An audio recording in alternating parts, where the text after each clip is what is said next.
Hello everyone, welcome to our channel. NEP की पढ़ाई में आपका बहुत बहुत स्वागत है। आज हम बात करने वाले हैं क्लास 9 बिहाइव की बुक का चैप्टर नंबर 1 जिसका नाम है द फन दे हैड। ये चैप्टर बहुत इंटरेस्टिंग है, बहुत ही इंटरेस्टिंग, और आप लोगों को बिल्कुल टिप्स पे आ जाएगा ये चैप्टर, क्योंकि मैं आप लोगों को कुछ की पॉइंट्स लिखवाने वाली हूँ। उससे आपको डेफिनेटली याद रहेगा, क्योंकि बहुत सारे बच्चे होते हैं जब स्टोरी को पढ़ लेते हैं और उसके बाद उन चीज़ों को याद नहीं रख पाते, यानी पूरा चैप्टर पढ़ के चले जाते हैं वो एक दिन पहले।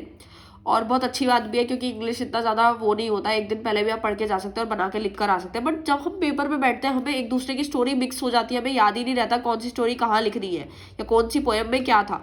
तो मैं आप लोगों को की पॉइंट्स इसीलिए लिखवाऊंगी ताकि आपको पूरी स्टोरी टिप्स पे रहे, ताकि आप पूरे मार्क्स ले सकें। और साथ ही साथ आपको एक टाइटल दूंगी बढ़िया सा, ताकि आप वो टाइटल याद कर लेंगे हर चैप्टर के साथ साथ, तो आपको पूरी स्टोरी डेफिनेटली याद आ जाएगी और आपको बिल्कुल भी टेंशन लेने की जरूरत नहीं है।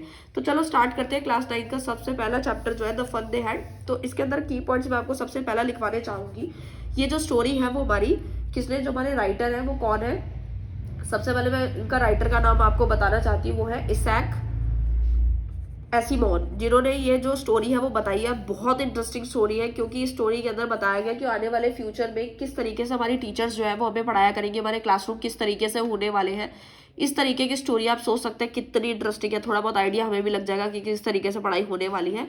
तो देखो, सबसे पहले इसैक एसिमोन ने ये स्टोरी बताई है, तो आपको की पॉइंट सबसे पहले याद रखना है। ये जो स्टोरी है वो कब की है, तो ये जो स्टोरी है बेसिकली वो है 2157 की स्टोरी है। ठीक है, आज आप समझ सकते हैं 2023 चल रहा है, जबकि ये स्टोरी आगे की है, यानी कि जो समय अभी आया भी नहीं है उसकी स्टोरी बताई जा रही है। ठीक है, तो बहुत इंटरेस्टिंग है। तो सबसे पहले आपको ये याद रखना है। और सेकंड पॉइंट जो है एम्प्टी स्टोरी। एम्प्टी अभी मैं इसका पूरा टाइटल दूंगी आप लोगों को, किस तरीके से आपको पूरी स्टोरी याद रखनी है। एम्प्टी मतलब इस स्टोरी के अंदर दो लोग हैं, एक तो मागी है एक टॉमी है। ठीक है, स्टोरी इसको अभी टाइटल देना है मुझे अभी पूरा याद करने का, वो मैं आपको अभी बताऊंगी। तो एम्प्टी स्टोरी है। उसके बाद आता है फ्यूचर के स्कूल से रिलेट किया गया है कि जो फ्यूचर के स्कूल्स है वो किस किस तरीके से है, यानी कि फ्यूचर के स्कूल किस तरीके से होंगे। वर्चुअल क्लासरूम होगा हमारा, ठीक है, रोबोटिक टीचर्स हमारे सामने होंगी, वो हमें पढ़ा रही होंगी, उसमें स्लॉट्स बने होंगे, वो हमें को अच्छे ढंग से पढ़ा रही होंगी, ह्यूमन बीइंग का कोई लेना देना नहीं होगा वहां पर।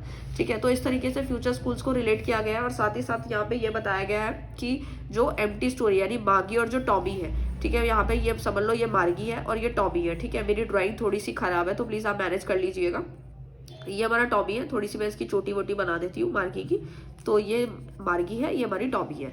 टॉमी है, टॉमी जो है वो 13 ईयर्स की है, और जो मार्गी है लड़की जो है वो कितने साल की है, 11 साल की है। ठीक है, तो इन दोनों के बीच में कन्वर्सेशन चलती रहती है कि जो टॉमी होते हैं वो बताते हैं कि उनके स्टोर रूम में एक उन्हें बुक मिली है। ठीक है, जो कि बहुत साल पुरानी है बुक है, जो उनके ग्रैंडफादर है, उनके ग्रैंडफादर यानी दादा के जो दादा थे वो उनको बताया करते थे कि जो हमारी बुक्स थी वो किस तरीके से होती थी। मतलब जो आज हम बुक्स देख पा रहे हैं उस तरीके की बुक्स हुआ करती थी, जैसे ये बुक है जो हम लोग देखते हैं आज हम पढ़ रहे हैं, तो उस तरीके से बुक हुआ करती थी। बुक्स के जो पेजेस हैं बहुत पुराने हैं, बहुत पीले से हैं, क्योंकि जब बुक पुरानी हो जाती है तो इसी टाइप की लगती है।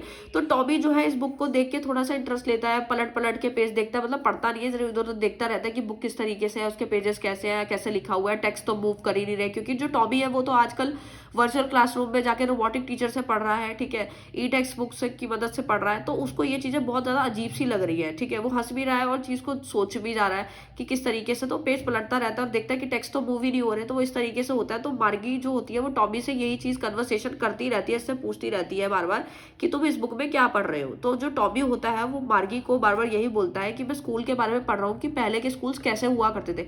तो जो मार्गी है उसका वैसे ही यहाँ पे देख रहे हो मुंह बन जाता है, मतलब मुंह बना लेती है स्कूल के नाम पे, क्योंकि उसको अपना स्कूल तो बिल्कुल पसंद ही नहीं होता, तो इसलिए मुंह बना लेती है वो। क्योंकि उसकी जो ज्योग्राफी की टीचर होती है वो उससे बहुत ज्यादा परेशान होती है, रोबोटिक टीचर होती है और उसके टेक्स्ट लेती रहती है बार बार, और स्लॉट्स बने हुए होते हैं इस तरीके से। तो बहुत ज्यादा स्कूल के बारे में सुन के वो नफरत करने लगती है। तो जैसे ही उस स्टोरी सुनती है टॉमी की इस बुक में स्कूल के बारे में, तो वैसे सुनती नहीं है, बट वो धीरे धीरे जब बताता है कि स्कूल ऐसे हुआ करते थे, ह्यूमन बीइंग पढ़ाया करते थे, कोई रोबोटिक टीचर नहीं होता, तो थोड़ा थोड़ा इंटरेस्ट लेने लगती है कि उसकी बातों में कि वो क्या कहना चाहता है। ठीक है, तो इस तरीके से आपको याद रखना है।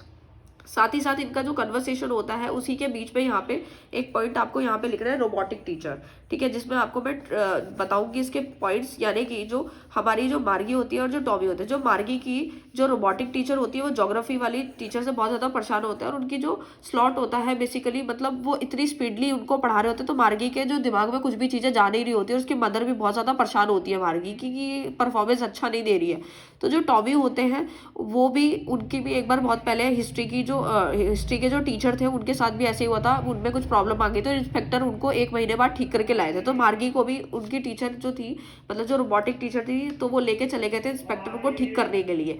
तो कहीं ना कहीं मार्गी को भी यही था कि टॉमी के जैसे उनको 1 महीने के लिए रिलीफ मिल जाएगा, यानी कि 1 महीना उनको पढ़ाई नहीं करनी पड़ेगी। जैसे टॉमी को हिस्ट्री के टीचर को ठीक करने के लिए 1 महीना लग गया था, तो मार्गी को लगा कि शायद मेरे टीचर को भी आने में 1 महीना लग जाएगा, बट ऐसा नहीं हुआ। वो 1 घंटे बाद ही उस इंस्पेक्टर जो है वो उनको ठीक करके, जो है रोबोटिक टीचर को ठीक करके ले आते हैं। तो वो फिर भी ज़्यादा डिप्रेस हो जाती है। इस तरीके से आपको याद रखना है। और साथ ही साथ जितने भी जो होमवर्क्स होते हैं और जितने भी टेक्स्ट होते हैं उनसे वो बहुत नफरत करती है। वो रोबोटिक टीचर से ज़्यादा इसी चीज़ पे नफरत करती है कि उसको इतना सारा स्लॉट्स मिल जाता है। अगर वो टेस्ट अटेम्प्ट करती है तो उसी वक्त आंसर मिल जाता है। जबकि आज के समय में आपको पता है, अगर कोई टीचर टेस्ट लेती है तो बहुत ज़्यादा टाइम लग जाता है उनको चेक करने में, क्योंकि बहुत सारी क्लास का एक बच्चे का टेस्ट चेक करना होता है। बट वहाँ पे तो क्या होता है कि तुरंत स्लॉट्स बने होते हैं, जैसे ही आप टेस्ट दो उसी टाइम में आपको मार्क्स पता चल जाते हैं। ठीक है, तो इस तरीके से होता है। तो वो स्कूल से बहुत ज़्यादा नफरत तो कर ही रही होती है, बट स्टिल आपस में वो लोग कन्वर्सेशन कर रहे होते हैं, बुक्स के बारे में सोचते रहते हैं कि कैसे क्या हो रहा है। उसके बाद क्या होता है, जो मार्गी होती है और जो टॉमी होता है, यानी कि जो मार्गी होती है वो टॉमी से बार बार यही पूछती है कि ऐसा कैसे हो सकता है, ऐसा तो हो ही नहीं सकता। और वो बार बार उसको बोलती है कि मैं भी ये बुक को पढ़ूंगी। तो इतने में क्या होता है कि जो मार्गी की जो मदर होती है, यानी जो मदर होती है, वो बोलती है तुम्हारे स्कूल का टाइम होगा, स्कूल चली जाओ तुम। और जैसे उसके कमरे, जो उसका रूम होता है, उसके बगल वाला रूम भी उसका जो होता है क्लासरूम होता है, जिसमें वो जाके क्लास को अटेम्प्ट करती है रोज। और उसकी मैथ्स की क्लास होती है, टीचर आता है उससे कुछ कुछ क्वेश्चंस पूछता है कि आज मैं तुम्हें ये पढ़ाने वाला हूँ, मैथ्स में टॉपिक्स बताता है। और तो क्या होता है, इतने में ही वो स्कूल चली जाती है, बट उसके दिमाग में मैथ्स की कोई चीज़ नहीं जा रही होती है। बट वो बार बार यही सोच रही होती है कि पहले का टाइम कितना अच्छा हुआ करता होगा कि ह्यूमन बीइंग पढ़ा रहे होते थे एक।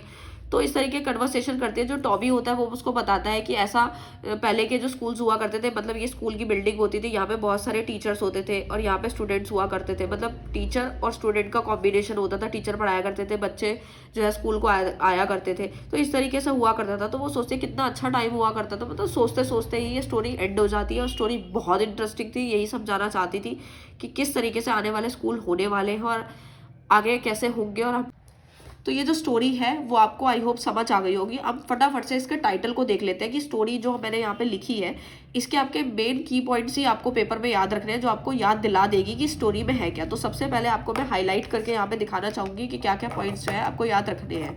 ठीक है, तो सबसे पहले आप याद यहाँ पे रखेंगे, मैं यहाँ पे जो है हाईलाइटर से मार्क कर रही हूँ।